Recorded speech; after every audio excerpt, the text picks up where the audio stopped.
الكوكايين، المادة دي بتوقف دماغك من إعادة امتصاص الدوبامين، فبتحس بسعادة مفاجئة وطاقة عالية، بس القلب هو اللي بيدفع الثمن. الكوكايين بيضيع الأوعية الدموية وبيرفع ضغط الدم فجأة، وده بيخلي احتمال الجلطة القلبية أو السكتة الدماغية يقفز حتى عند شخص صحته كويسة. مديرة المعهد القومي الأمريكي لإدمان المخدرات نورا فولكاو أكدت في أبحاثها إن تأثير الكوكايين على القلب ممكن يظهر من أول مرة استخدام، مش بس بعد إدمان طويل. القنب أخف المواد في القايمة من ناحية خطر الوفاة المباشرة، لكن مش بريء زي ما الناس فاكرة. ال THC بيربط بمستقبلات في المخ بتتحكم في الذاكرة والتنسيق الحركي، وده بيفسر ليه بطء رد الفعل وقت القيادة بعد التدخين بيبقى خطر حقيقي. عند المراهقين دراسات نشرت في مجلات طب نفسي معتبرة ربطت الاستخدام المبكر المكثف بزيادة احتمال ظهور أعراض ذهانية عند الأشخاص المعرضين وراثيا.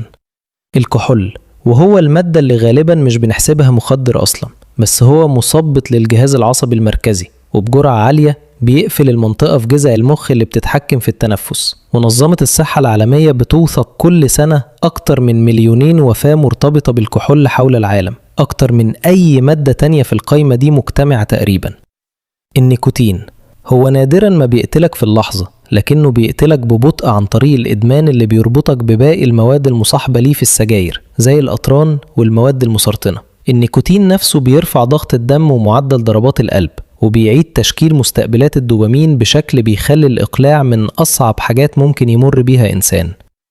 الكافيين هو مخدر منشط بس بجرعة استثنائية عالية جدا، بيقدر يسبب اضطراب خطير في نظم القلب. الحالات المسجلة نادرة جدا وغالبا مرتبطة بمكملات مركزة مش بفنجان قهوة عادي. الفرق الحقيقي هنا هو الجرعة والتركيز مش المادة نفسها. الميثامفيتامين أو الكريستال ميث، المادة دي بتغرق الدماغ بكمية دوبامين أكبر بكتير من اللي بيقدر الجسم يتعامل معاها طبيعيا. النتيجة ارتفاع حاد في حرارة الجسم وضغط هائل على القلب وتلف طويل المدى في خلايا الدماغ المسؤولة عن الذاكرة والحكم على الأمور. الاستخدام المتكرر بيغير التركيب الفعلي لمناطق كاملة في القشرة الدماغية، وده موثق بالتصوير العصبي في أبحاث معهد الإدمان القومي الأمريكي. المواد الأفيونية، وهي المسؤولة عن أكبر أزمة وفيات بجرعة زايدة في العصر الحديث. الأفيونات بتلتصق بمستقبلات في جذع المخ بتتحكم في التنفس، وبجرعة زايدة بسيطة بتوقف التنفس تماما من غير ما الشخص يحس بألم أو خطر. الفنتانيل بالذات أقوى من المورفين بمئات المرات، وده اللي خلاه مسؤول عن نسبة كبيرة من الوفيات المفاجئة في السنوات الأخيرة. الكيتامين هي مادة تخدير في الأصل، بتشتغل على مستقبلات مختلفة تماما في الدماغ وبتسبب انفصال عن الإحساس بالجسم والمكان. الخطر الأكبر مش بس في الجرعة، لكن في فقدان الوعي بالإدراك الحسي وقت استخدامها في بيئة غير آمنة زي وجود ماء قريب أو حركة مرور. ال LSD مادة مهلوسة قوية جدا بجرعات صغيرة جدا بتأثر على مستقبلات السيروتونين في المخ. نادرا ما تقتل بشكل مباشر عن طريق الجرعة، لكن الخطر الحقيقي بيجي من فقدان الإدراك بالواقع وقت التأثير، وده ممكن يؤدي لحوادث مميتة تماما زي أي مادة تانية في القايمة.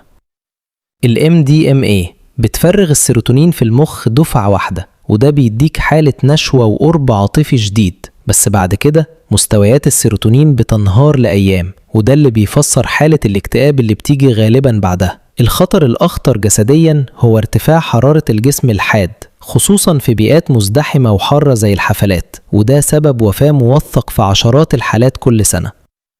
البنزوديازيبينات أو البنزو مهدئات بيوصفها الأطباء أساسا للقلق، بمفردها نادرا ما تقتل، لكن لما بتتخلط مع الكحول أو الأفيونات التأثير المثبط على التنفس بيتضاعف بشكل خطير جدا، وده أحد أكتر أسباب الوفاة بجرعة زايدة انتشارا في تقارير الطب الشرعي.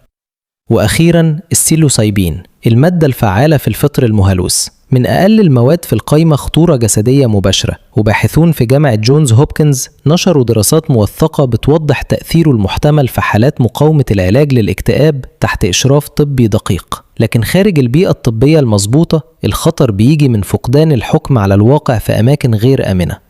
12 مادة، 12 طريقة مختلفة يقدر بيها الجسم البشري يوصل لنفس النهاية. بعض المواد دي في دولابك دلوقتي، وفي اللحظة دي بالظبط في حد بياخد جرعة هتوقف قلبه من غير ما يحس.